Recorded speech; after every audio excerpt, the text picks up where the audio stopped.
All right, boys and girls, the Inforce WMLx, all right? This is the newer model, a little bit longer than the previous WML version. This is the Gen 3. It has infrared, it has white light, and we're gonna get into it today. All right, so here you can see it mounted up, and I'm only gonna show you this briefly because the more I show this, the less likelihood that this video will be monetized. But look at the clearance between the suppressor there and the WML. So that's probably a 1/16 of an inch. I've got a full review coming on this can here shortly, so make sure you're subscribed. For the rest of this video, that beautiful bitch is gonna stay right there, and we're gonna focus on this guy. All right, so it is powered by two CR123A batteries. The two that it comes with are not rechargeable. They're just your standard Panasonic CR123As. I do really like how this thing mounts up though. So it has an integrated Picatinny mount, and you'll notice this screw right here on the side. When this screw is backed out, it gives me the ability to hinge it. Can you guys see that? Which opens up that clamp, put it on your Picatinny rail, and then you run that screw back down and it puts pressure up against the frame, and then you cannot push on that nor open up that clamp. So pretty cool design. There is a throw lever on the side here. You see that white bar? That means white light. Throw it this way, and that's your IR. So if I turn it on, you can kind of see, oh, look at that, it's kind of cool. Probably damaging the hell out of my sensor there.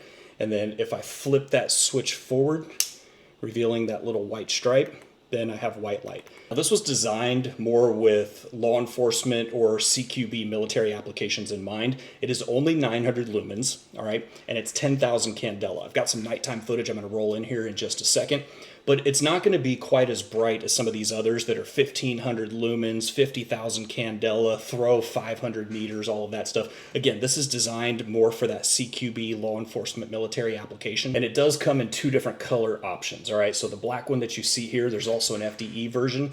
Now there's actually two ways to lock out the light. So let's say you were throwing this in the trunk of your patrol vehicle, something like that. There's a toggle on the back here to actually lock out the switch. So you can see the switch is right there.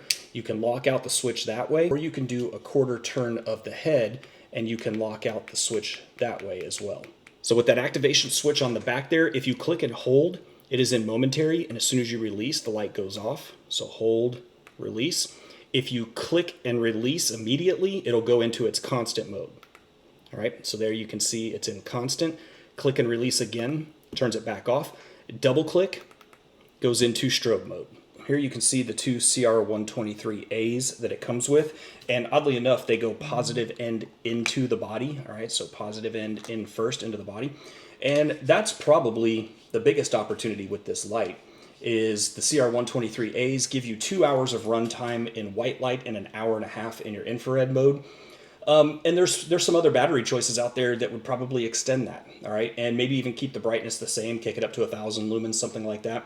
But I think that's probably the biggest opportunity for this is, while I understand if it's for law enforcement CR123As, they probably got, you know, boxes of them in their patrol cars and things like that. So I do get it, but it is worth calling out. Now let's roll in that nighttime footage. Now, for frame of reference, if you're new to my channel, that barn building that you see right there is 61 yards from where I'm standing, and it's 14 feet tall at the peak. So it kind of gives you an idea for the size of the hot spot when I do these light reviews. Way back in the dark spot, where's my finger? Way back here, let me zoom in on it. See that white spot right there? That is a steel target at 90 yards.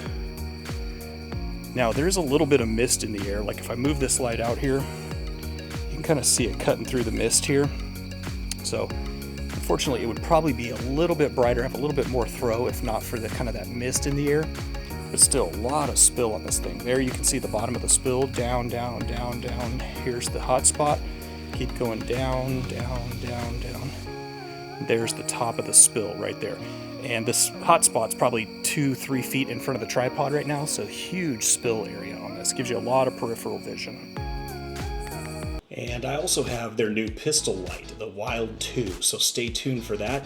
This one, actually, I did this nighttime footage at the same time for both of these. This one actually performed way better than I thought it was going to. You're gonna wanna see this. And my wife is here with groceries, gonna go help unload, be right back. So make sure you're subscribed to the channel. I told you I wasn't gonna show it to you on this much, but Man, that's sexy. Just look at that thing. All right, so that is it, guys. That is the WMLx Gen 3. I will post a link in the description where you can get this. If you like this kind of content, do me a favor. Please consider subscribing. Give this video a like. Lots more great content to come. I appreciate your time watching as always, and I'll see you on the next one.